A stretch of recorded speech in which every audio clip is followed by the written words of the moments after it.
भक्त माई के दरबार में खड़ा होके माई से निवेदन करत भैया कैसे बड़ा भाव से कहत कि माई सामने माँ की मूर्त है। भक्त माँ के दरबार में खड़े होकर माँ से कहता है माँ ए माँ। भाव को देखा जाए भक्त कहते हैं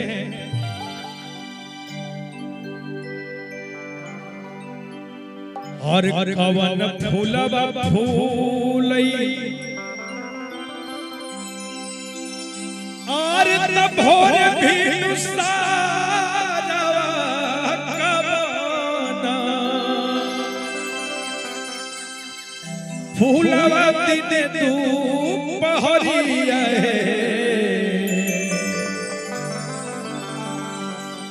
के भैया और कवन फूलवा फूलई भोर भी सारवा कवना फूलवा दिन तू पहरिया किया हो भैया कवन फूलवा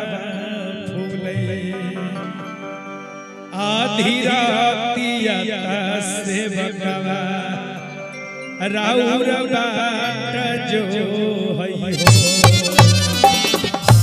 भक्त कहत के माई किया हो माई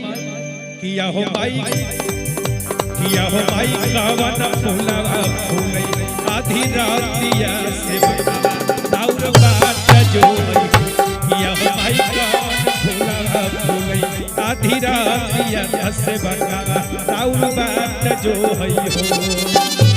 कवन फूलवा फूलै भोर भेट सारवा हो कवना फूलवा दिन पहरिया है।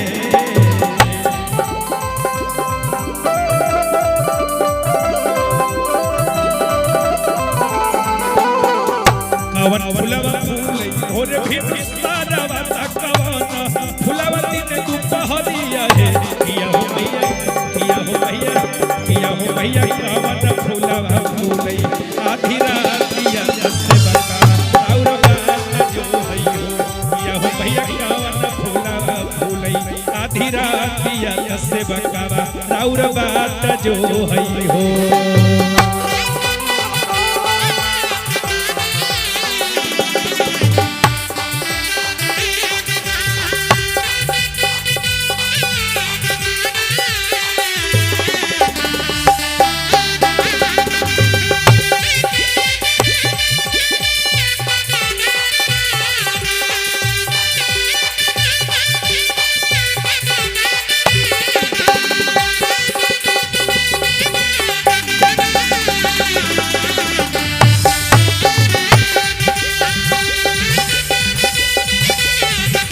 और सच्चे दरबार की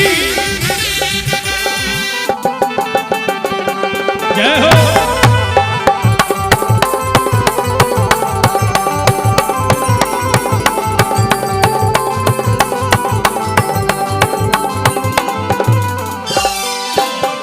भक्त कहता कि माई हो और तबेली फूल फूलई हर भोर भी चमेली तब फूलवा दिन तू पहरिया है।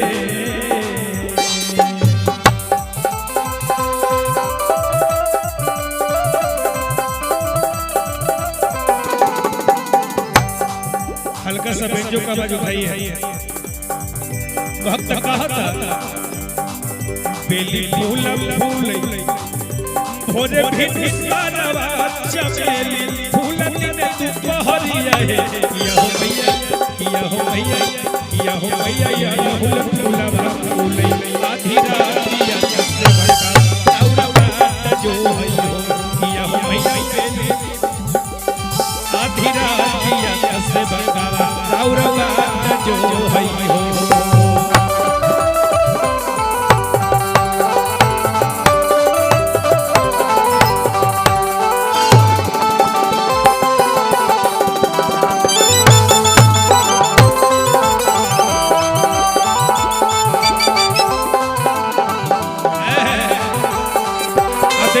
कितना नीमन धुन बजौले रहेगा। अरे अम्मा लगावला पिया हो मेहरारू कहत दिया भैया का ये राजा जी दया अम्मा लगावला पिया हो। नंद किशोर मंडल जी है ना। देखिए भैया की तरफ से 50 रुपए का भी खबर है। बिल्कुल बुलंद आवाज में जयकारा होनी चाहिए। बोल सच्चे दरबार की। माता रानी उतनी लाख की संपत्ति बनाए रखें। बोली सच्चे दरबार की। और भक्त कहता मेहरारू कहत रही के राजा जी अहरतया मावा लगावला पिया हो और तमहुआ रे लगावला के राजा जी रउआ आम के पेड़ लगौनी हो ना महुआ के पेड़ लगौनी हो लेकिन जौना पेड़ के ऊपर हमारा माई खुश होली रउआ तो उहे पेड़ ना लगौला। पत्नी कहत अरे अच्छा यहाँ जितने भी हमारे भैया लोग हैं यानी किन किन की शादी हो गई जरा हाथ ऊपर कीजिएगा तो जिनका शादी हो गया पत्नी को मानते हैं ना अपनी पत्नी से प्यार करते हैं ना बहुत प्यार करते हैं। सिर्फ अपनी पत्नी से ही है ना उसी से प्यार करना है दूसरे से नहीं। हाँ है ना। और जो पत्नी कहे उसकी बात मानते हैं ना मानना है क्योंकि अगर पत्नी अच्छी बात कहे तो मानना है। एक पत्नी कह रही है अरतैया वाला का वाला पिया हो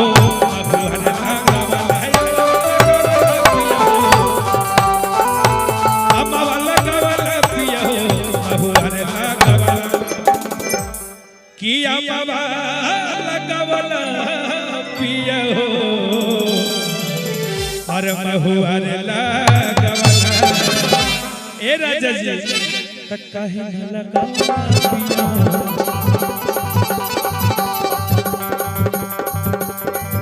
तक काहे न लगवला पिया हो पिया के गछ काहे न लगवला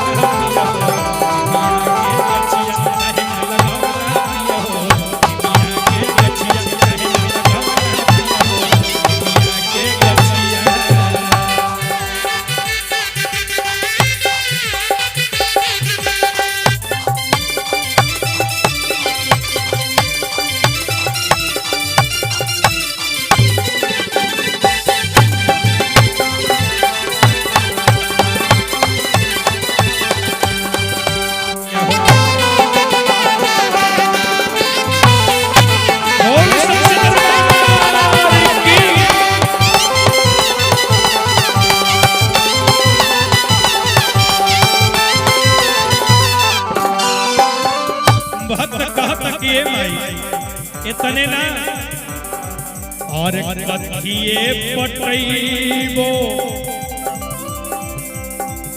और तबेली फूल चमेलिया तकथी और चमेली फूल है ये भैया कथिए पटैबो बेली फूलवा से कथी ये चमेली फूल है।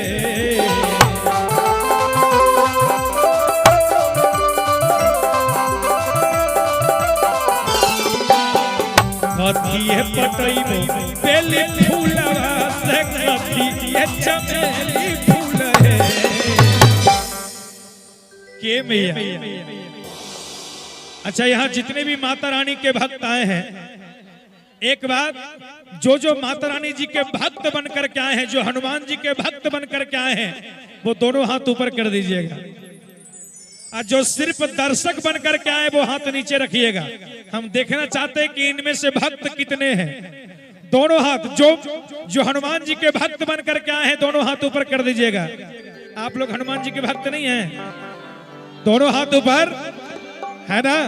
जो हनुमान जी के भक्त है जो माता रानी के भक्त है दोनों हाथ ऊपर कर दीजिएगा और मीठी मीठी ताली के साथ कहना है क्या कि यहो मैया। दोनों हाथ मीठी मीठी ताली बजना चाहिए।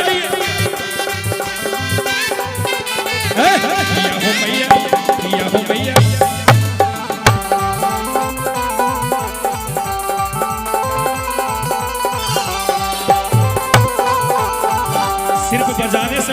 रखिए भैया, ध्यान रखिए। भक्त कहता किया हो मैया, किया हो मैया कखिए पटैबो अड़हुल फूल से बकावा राउर बाट जो हइयो। किया हो मैया कखिए पटैबो अड़हुल फूल से बकावा राउर बाट जो हइयो।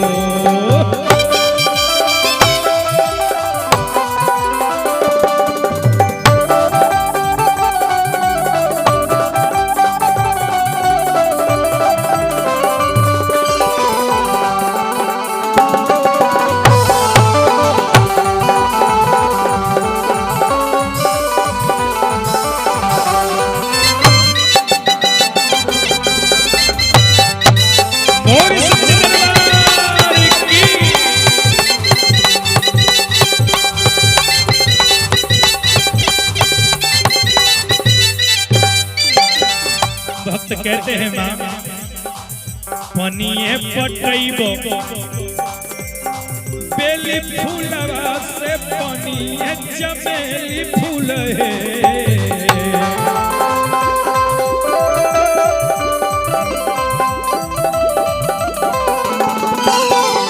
पनिए पटैबो बेली फूलवा से पनिए चमेली फूल है। के भैया और तपनिए पटैबो और बेली फूलवा से पनिए चमेली फूल है। कि मैया किया हो मैया, बोल सच्चे दरबार की। किया हो मैया दूधवे पटैबो अड़हुल फूल से बकावा राउर बाट जो हइयो। किया हो मैया दूधवे पटैबो अड़हुल फूल से बकावा राउर बाट जो हइयो।